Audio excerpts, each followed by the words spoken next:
السلام عليكم ورحمة الله وبركاته. بسم الله الرحمن الرحيم. الحمد لله الواحد القهار العزيز الغفار مكور الليل على النهار تذكرة لأولي القلوب والأبصار وتبصرة لذوي الألباب والاعتبار الذي أيقظ من خلقه من اصطفاه فزهدهم في هذه الدار. أشهد أن لا إله إلا الله وأشهد أن محمدا عبده ورسوله. اللهم صل وسلم على هذا النبي الكريم وعلى آله وصحبه أجمعين. اللهم صل على سيدنا محمد طب القلوب ودوائها وعافية الأبدان وشفائها ونور الأبصار وضيائها وعلى آله وصحبه وسلم. أما بعد. اللهم اشفنا من كل داء وعافنا من البلاء. اللهم اشفنا من كل داء وعافنا من البلاء. اللهم اشفنا من كل داء وعافنا من البلاء. آمين آمين يا رب العالمين. Alhamdulillah, pertama dan selamanya marilah sama-sama kita melafazkan sebanyak-banyak kesyukuran pada Allah Subhanahu wa taala di atas segala limpah kurniaan nikmat Allah Subhanahu wa taala.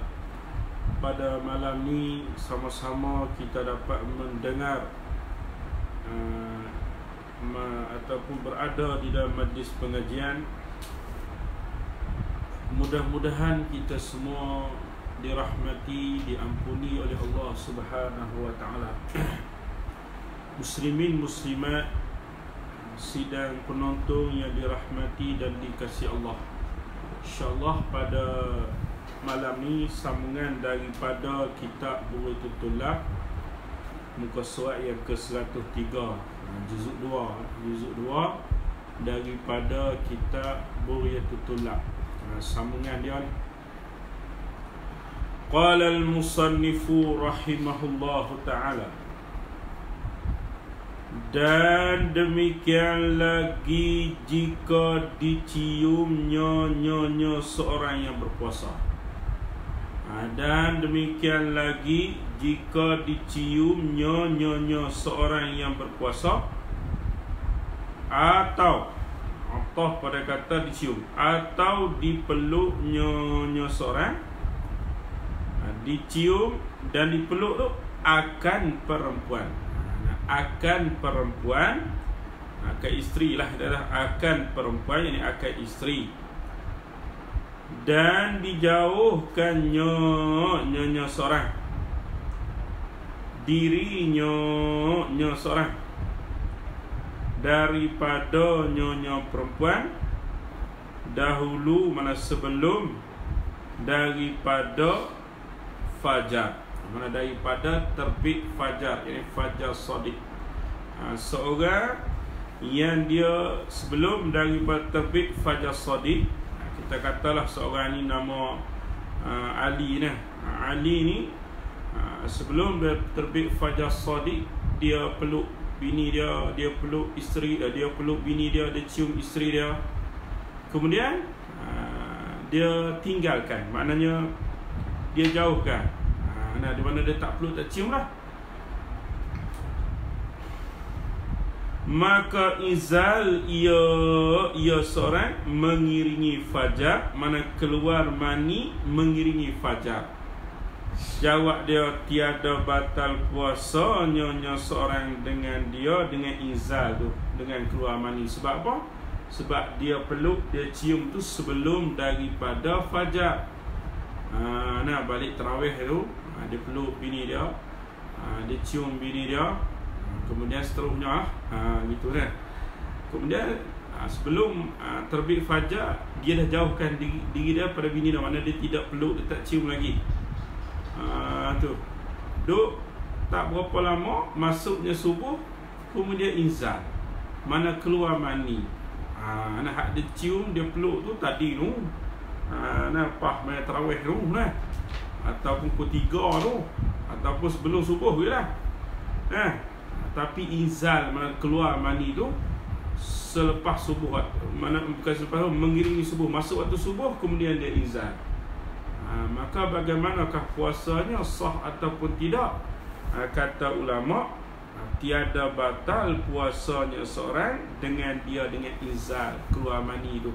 Sebab dia berpeluk, dia bercium sebelum daripada fajar. Sebelum tu lagi. Tu. Baik, itulah kata musannif rahimahullah ta'ala. Dan demikian lagi jika dicium nyonya seorang atau dipeluk nyonya seorang akan perempuan, yang akan isteri, dan dijauh nyonya seorang dirinya seorang daripada perempuan dahulu, mana sebelum daripada fajar. Kemudian maka izal, ia keluar mani, ia seorang mengiringi fajar. Jawab dia, tiada batal puasanya seorang dengan izal tadi. Boleh faham masalah nak? Sebab apa kata tak batal? Kerana hak dia peluk, hak dia cium tu nah. Sebelum tu lagi. Cuma izal tu, keluar mani tu mengiringi fajar. Tu tak batal. Habis. Dan jika dicium nyonya seorang yang berpuasa akan perempuan, yakni akan isteri, akan perempuan, yakni akan isteri pada siang hari buta nah. Tak kala ia seorang puasa. Kemudian daripada cium, kemudian bercium, maka bercerai ia seorang daripada nyonya perempuan sesaat, satu masa.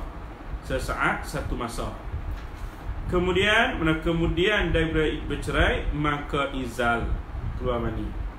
Apa hukum dia? Maka hendaklah ditilik pada hukum jika ada syahwah, ada ingin itu lagi tinggal, dan padahal zakar nyonya seorang lagi bangkit syahwah. Tegang mula ini. Gitu. Hingga inzalnya seorang, batal puasanya seorang. Duk pergi pulun cium apa lah. Dia cium, dia peluk. Waktu mana? Waktu siang hari. Terpeluk lah siang hari. Kemudian dia pun berhenti. Kita kata pas Zohor tu cium bini dia nah. Pukul 3 dia berhenti. Tengok pukul 3.30 keluar mani. Tu kena tilik. Kalau keluar mani itu hal keadaan syahwah dia tu ada lagi, kemudian zakat dia pun duk tegang elok lagi. Tu batal puasa. Begitu. Dan jika tiada, makna tiada syahwah dan tiada zakarnya lagi bangkit tu. Dan jika tiada seperti demikian itu mana? Demikian itu bangkit syahwah hingga izal, maka tiada batal puasanya seorang. Tak berasa nak syahwah apa pun tiba-tiba izal, itu tak apa. Ini ada perbezaan dengan masalah tadi dengan masalah ni lah. Masalah tadi dia cium sebelum naik fajar, sebelum masuk waktu subuh, dia cium isteri dia, dia peluk isteri dia. Kemudian dia berhenti. Dia berhenti nah. Boleh setengah jam berhenti, tiba-tiba inzal, keluar mani. Orang bang subuh dah, batal dah puasa dah? Tak batal. Sebab apa? Hak dia buat kerjanya sebelum tu. Yang masalah ni pula, dia peluk, dia cium bini dia setengah hari. Dan siang hari. Gitu. Kemudian dia berhenti sat. Duk tak ada keluar mani. Jadi apa hukum dia? Tengok dulu hukum dia. Sekiranya masih ada syahwah, zakat ada tegang elok lagi, itu batal. Tapi kalau tak ada syahwah dah tiba-tiba dia keluar mani, itu tidak batal. Boleh Habis. Qala al-musannifu rahimahullahu ta'ala, dan setengah daripada yang membatalkan puasa menyahaja muntah. Setengah yang membatalkan puasa tadi sengaja muntah, jolok ke jari dan sebagainya bagi muntah. Kalau tak sengaja lain, ini dia sengaja muntah. Jika ia seorang tahu akan haramnya menyahaja muntah, lagi dengan ikhtiarnya, dengan pilihannya seorang. Dan jika yakin ia seorang akan tiada kembali suatu muntah itu dalam perutnya sekalipun, maka batal puasanya seorang dengan muntah.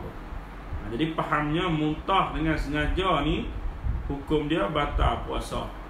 Tak kira lah dia yakin tak masuk suatu ke dalam ke dalam perut ataupun tidak, maka batal apabila dia muntah tu dengan sengaja. Bukan kita kata dengan dia sakit atau sebagainya. Ini dia sengaja, dia sengeleng lah, sengeleng. Tu dia. Habis. Kemudian kata musannif rahimahullahu ta'ala, adapun jika muntah dengan lupa nyonya seorang, muntah dengan terlupa lagu. Mana lagi muntah dengan terlupa? Ada ke muntah dengan terlupa? Dia terlupa kata dia puasa lah, dia pun jolok ada. Atau dengan digagahi orang akan dia akan muntah. Muntah siap lah, semeleng ya, suruh muntah. Ada pula orang di sini ni. Atau jahil ia seorang akan haramnya sengaja muntah, dan diuzurkan dia akan jahil sebab baru masuk Islam, atau jadi ia orang daripada ulama, atau jauh atau jadi jauh ia orang daripada ulama, maka tidaklah batal puasanya. Jadi bila sebut dalam kitab fiqh ni, kalau makna jahil tu, yang pertama jahil kerana baru masuk Islam. Yang kedua jahil kerana perkampungan dia jauh daripada para ahli ulama. Nak belajar tak boleh, di pergunungan. Nak keluar ni nak cari tok guru 1000 kilometer lah. Dia pun tak kenal apa lah. Itu jahil murakkab, jahil sungguh lah. Jahil sungguh lah dia lah. Jauh daripada ulama, itu dimaafkan lah. Supaya kita lah ni nah, kalau jahil dengan sebab tak mengaji je. Dan demikian lagi tiada batal puasanya seorang jika ghalib atasnya seorang muntah yang mengerasi akan dia, akan seorang tu sak-sak muntah, sak-sak ghalib muntah, sekira-kira tiada tertahankan tersebut dalam hadis sahih bahawasanya sabda Nabi sallallahu alaihi wasallam, man zara'ahu al-qai'u falaysa 'alaihi al-qada'u wa man istaqa'u falyaqdi wa man istaqa'a falyaqdi. Man zara'ahu al-qai'u falaysa 'alaihi al-qada'u wa man istaqa'a falyaqdi. Yakni barang siapa meghalib, mana mengerasi atas barang siapa tu muntah, maka tiada wajib atasnya seorang tu qada. Apa maksud tiada wajib atas qada? Yang ni puasa dia tak batal. Ni sebab mengerasi, makna bukan sengaja muntah. Hak batal puasa tadi dia sengaja puntah, sengeleng bagi muntah. Adapun tidak sengaja, maka tiada wajib atasnya qada, yakni puasanya tidak batal. Dan barang siapa menyahaja muntah, sengaja muntah, maka hendaklah ia barang siapa mengqada akan puasanya barang siapa. Apa maksud dia? Puasa dia tu batal kalau sengaja muntah. Ini dalil dia. Dalil, orang tanya mana dalil kata puasa tu batal, ni dalil dia nah. Kata musannif rahimahullahu ta'ala, Dan demikian lagi jumlah daripada menyahaja akan muntah orang yang menghela menarik akan benang yang dalam mulutnya seorang pada siang hari, yang ditelannya seorang pada waktu malam, maka batal puasanya. Ni tak ada faedah. Dia pun benang dalam mulut tengah hari tarik. Tu jadi sengaja jugalah nah. Tu malah ada benang dalam mulut. Sehari dia tarik, tu muntah. Tu batal.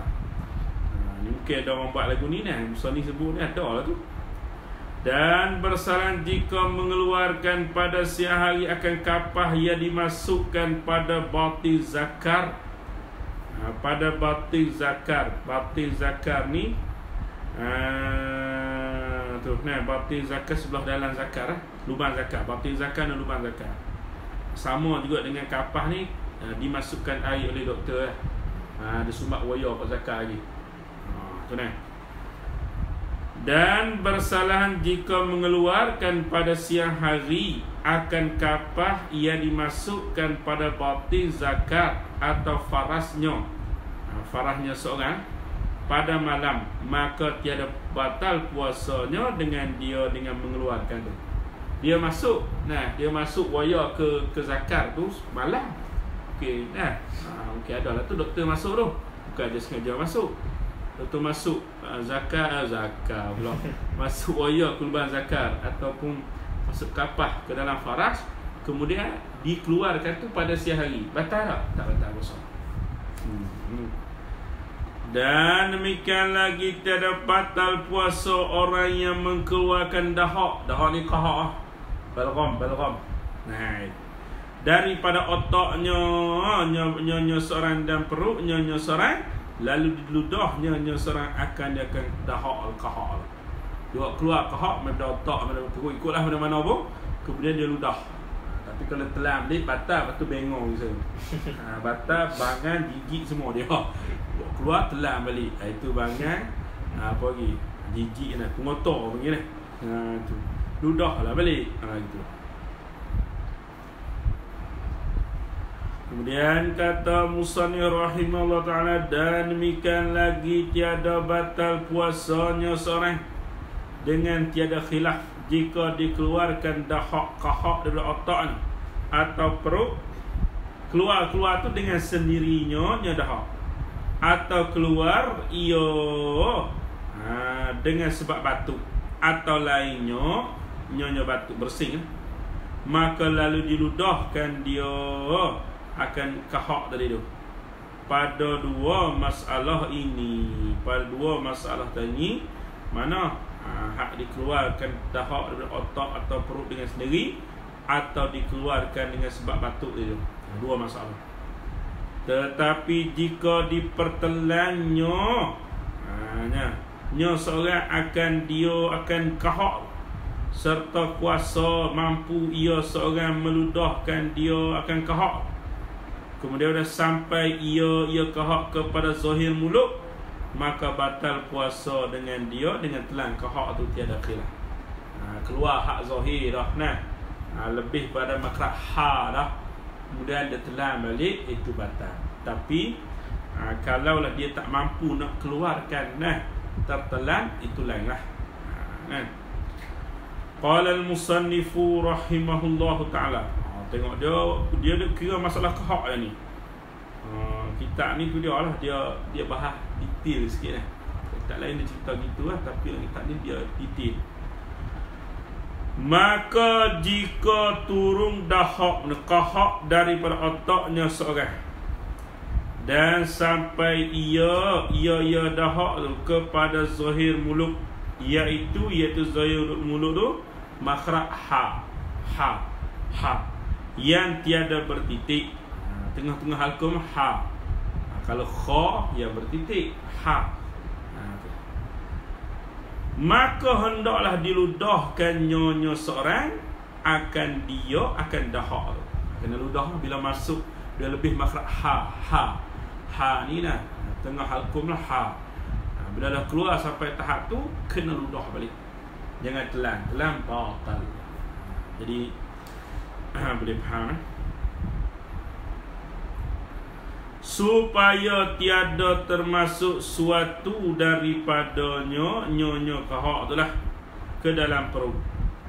Maka jikalau tiada diludah nyonya seorang dia akan kahak, serta kuasa ia seorang atas meludahkan dia akan kahak, maka sampai ia seorang ke dalam perut, batalah puasanya seorang dengan telan kahak ni, kerana taksirnya, kerana cuainya seorang bersalah jika tersampai ia kahak tu kepada hak zahir, dan jika kuasa atas mudah akan kahak sekalipun, atau sampai kepada hak yang zahir dan padahal lemah ia seorang daripada meludahkan dia akan kahak, maka tidak batal puasanya seorang. Kalau tak kuasa, kita kata kahak ni lebih makhrah, tapi nak bawa pula ludah tak boleh, tertelan, itu dimaafkan. Kata batal tadi sekiranya dia mampu untuk ludahkan kahak tu, tapi dia tak ludah, dia telan. Ni hak kata pengotor bangan semua dia aja ni habis. Dan batin iaitu makhraj ha, makhraj hamzah dan ha. Dan setengah daripada yang membatalkan puasa itu memasukkan suatu ain. Ain ni benda. Ain mana benda ke dalam lubang yang dinamakan rongga, dengan syarat jika sampai ia suatu ain kepada rongga itu daripada lubang yang terbuka. Mana lubang terbuka? Hidung, telinga, punggung, semua tu lubang yang terbuka lah. Tapi kalau masuk ke bulu roma, lubang roma, itu bukan lubang yang terbuka, itu tak batal. Nah, dan jika ada ain yang dimasukkan itu kecil seperti biji sawi, atau tiada makanan ia ain tu, pada adat seperti batu yang kecil sekalipun, maka batallah puasanya dengan batu yang kecil tadi tu, tak kira. Dan jika tahu ia seorang akan haramnya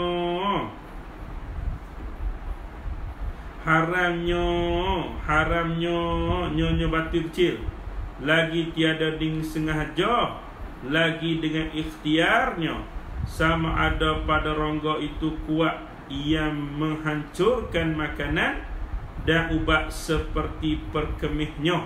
Ni yang perut ni usuh kan. Dan batin otak, dan tiada bagian kuah yang menghancurkan makanan dan ubat seperti batin telinga dan batin lubang zakar, dan atau farak dan lubang yang hujung susu. Maka batal puasa dengan memakan dan meminum dan memasukkan ubat ke dalam hidung, lalu ke dalam otak, atau memasukkan ke dubur atau farak, atau memasukkan suatu ubat atau lainnya kepada batin rongga jaifah. Rongga jaifah ini lubang yang terus ke dalam rongga. Jaifah ni iaitu lubang yang terus ke dalam rongga, seperti perut dan dada atau batin makmumah, yakni kerongkong, otak, dan jika sampai ke dalam otak sekalipun, makna batal. Jadi maknanya memasukkan sesuatu ke dalam rongga yang terbuka, hukum dia batal. Tak kiralah kau daripada mulut ke, hidung ke, telinga ke, lubang punggung ke, lubang zakat ke, lubang farak ke, hukum dia batal puasa. Gitu nah. Dan demikian lagi batal puasa jika dimasukkan hujung jari pada dubur. Boleh lagi. Nah. Langkah. Dan demikian lagi batal puasa jika dititikkan air atau minyak atau barang sebagainya pada dalam batin lubang telinga. Masuk ubat ke apa kan, batin lubang telinga ni lah, itu batal. Dan lubang susu dan lubang zakat, dan jika tiada lampau hasyafah dan hujung susu sekalipun, maknanya memasukkan ke dalam lubang tu batal. Sekalipun tak kata melampaui hasyafah pun batal juga. Baca lampau tak payah baca lampu berat. Lampau. Lampau ni melebihi lah lampau ni. Bukan lampu lagi baca dan jika tiada lampu hasyafah. Hasyafah mana ada lampu je. Lampau mana melebihi lah, melebihi hasyafah. Itu. Habis. Dan demikian lagi batal puasa jika dimasukkan hujung jari pada dubur. Mana dia basuh punggung tu, dia jolok dalam ingat ni. Tu nak beringat bulan puasa dah. Basuh punggung jolok sampai sekat ni. Korek batal. Itu jangan buat. Atau farat hingga lampau lajak daripada hak yang wajib membasuh dia dubur atau farat. Tak kala istinja. Dia sampai kat geli-geli tu kan. Kita pergi jolok pada dalam kan. Itu batal. Sama juga kembali tahid sembelit. Tu bulan puasa ni kena ingat dah. Baik.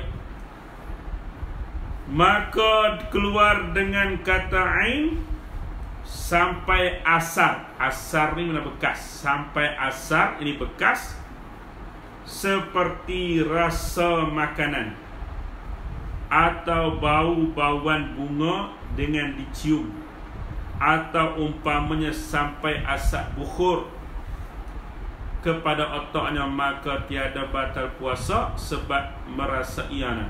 Yang itu tak batal puasa. Sebab ada asar, dia bukan ain, asar, kesan. Dia kesan saja supaya kita kata asap bukhur nah. Habis. Maka tiada batal puasa sebab merasai makanan dengan lidah. Rasa ni maknanya kita ambil sikit, letak di lidah, kemudian kita ludah lah. Tapi kalau rasa satu sudu, rasa satu cawan, itu makan nama dia. Bos pinggan, senang tu rasa itu.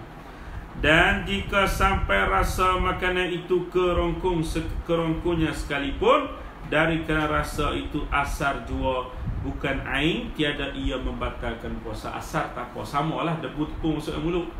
Naik motor nganga, masuk debu jalan raya di mulut. Debu tu asar, tak apa. Dan demikian lagi tiada batal puasa dengan bercelok, atau jikalau didapatnya seorang warna celok pada ludahnya seorang, dan rasanya seorang celok pada kerongkunya sekalipun, kerana tiada lubang yang terbuka daripada mata. Dan seumpamanya pula menserat minyak pada segala lubang pohon rambut dan pohon roma, jikalau dirasanya akan minyak sampai kerongganya sekalipun, kerana tiada dinamakan rongga terbuka. Minyak lah, minyak tu berserat masuk dalam lubang rongga, dibatal tak batal sebab dia bukan lubang yang terbuka. Hak kata batal tadi memasukkan sesuatu ke dalam lubang rongga yang terbuka, itu batal. Dan demikian lagi tiada batal puasa dengan sebab mandi. Tapi kalau mandi masuk dalam lubang telinga, lubang hidung, tu batal. Dan jika mesra air kepada batinnya seorang pada segala lubang roma sekalipun, tak apa dah. Dan tiada makruh bagi orang yang puasa mandi dan berminyak dan bercelak, hanya yang demikian itu khilaful aula. Nah, dia nak mandi ke, ada nak pakai minyak ke, minyak wangi sekalipun tak makruh, tapi khilaful aula. Nah, menyalahi yang aula. Menyalahi aula ni lebih baik tinggal lah. Maka tengok dah ada tafriq dah. Maka segia menjauhkan daripada mengerjakan yang tersebut itu, mandi, berminyak, bercelah, walaupun tak makruh, tapi khilaful aula, lebih baik sayugianya ditinggalkan. Sebab khilaful aula. Sebab memelihara khilaf mazhab Imam Malik yang mengata batal puasa dengan yang tersebut itu, yakni bercelak. Kata Imam Malik bercelak batal. Jadi bila nak memeliharakan khilaf, al-khuruju minal khilafi mustahab. keluar dari khilaf tu adalah disunatkan. Maka jangan pakai celok, jangan mandi, jangan apa lah. Kata Syekh Shibra Mulisi Syahali lah. Dan diambil faham daripadanya, yakni asap itu bukan dinamakan bahawa tiada batal puasa dengan menghisap asap tembakau. Sokok tak batal kan? Ya. Dalam kita ni. Gitu. Tengok. Dan diambil, mana difaham daripadanya, yakni asap itu bukan dinamakan ain.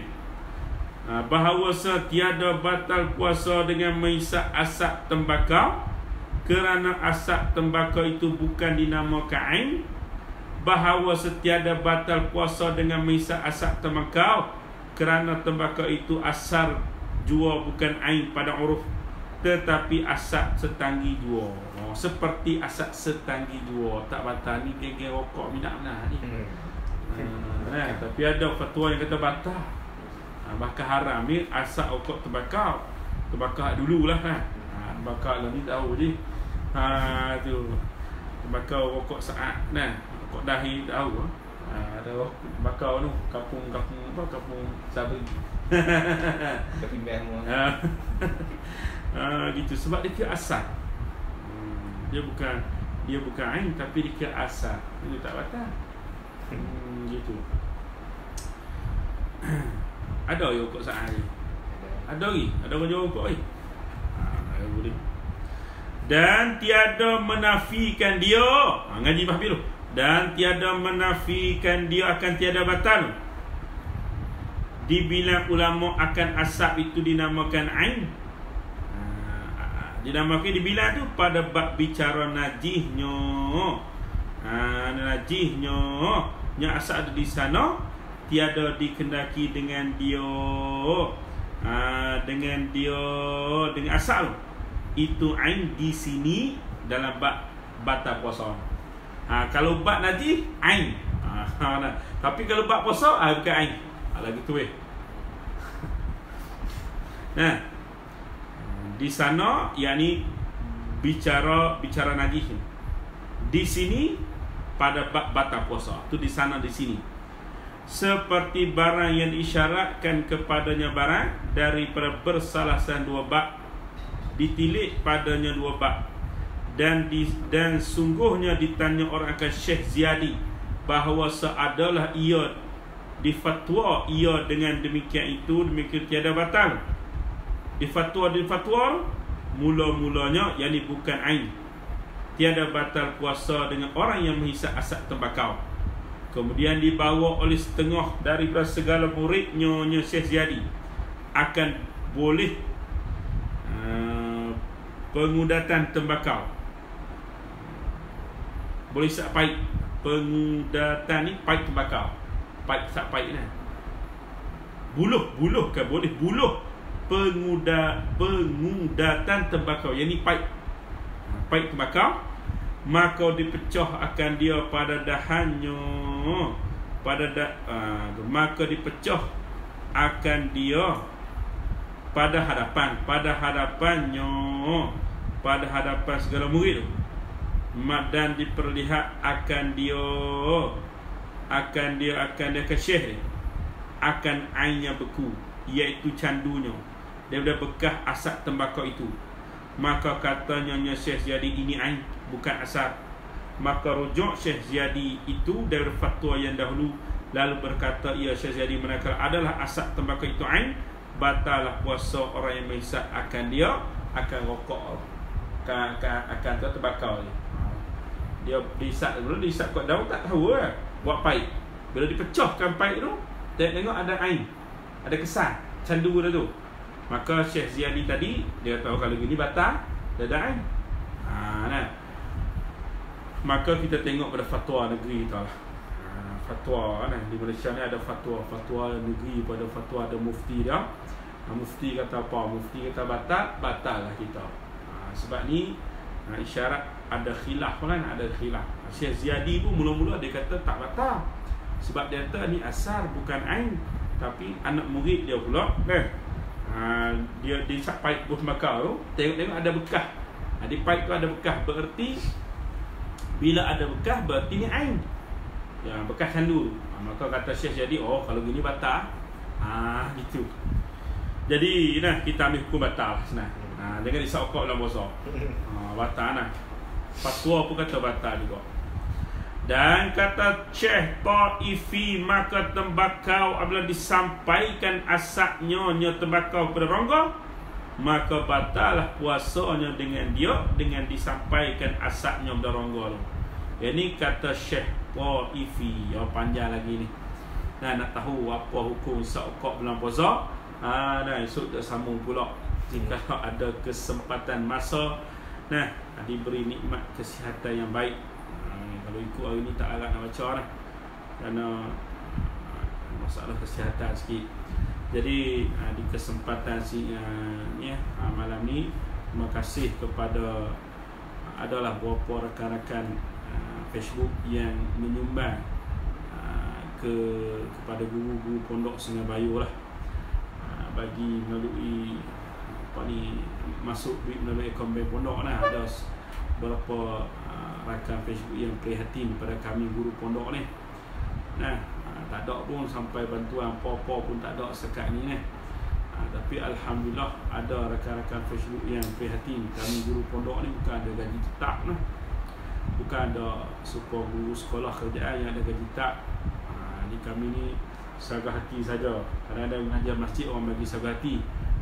Maka di musim PKP ni, nak kuliah pun tak ada lah. Tak ada orang bagi sagah hati apa. Jadi maka hak mana ada je lah. Maka mana ada. Ada orang tahu apa tak buat kerja lain. Ada kami mengajar siang malam. Bukan sahaja mengajar, menjaga budak pula. Jaga budak ni pagi sampai malam, pagi sampai malam.